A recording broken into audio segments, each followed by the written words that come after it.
Here is what you can expect in the exercise stopping for shopping. The most common scenario is the assessor will guide you to the car park and then ask you to reverse park, forward park or park anyway. Sometimes they also tell you specifically to park, for example, next to any car, or they give you a specific instruction where to park.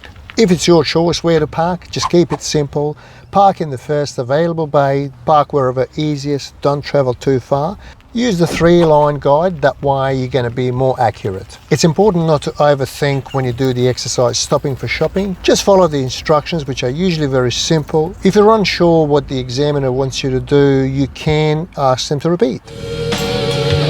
A different scenario when you do the exercise stopping for shopping, the assessor asks you to pull over on the side of the road, same as if you were doing the exercise left someone behind. Then the examiner instructs you to take them to the car park, which is usually not too far from where you parked. And then you follow the next instruction, whether they want you to park, forward or reverse park or even parallel park if there's a facility to do parallel parking.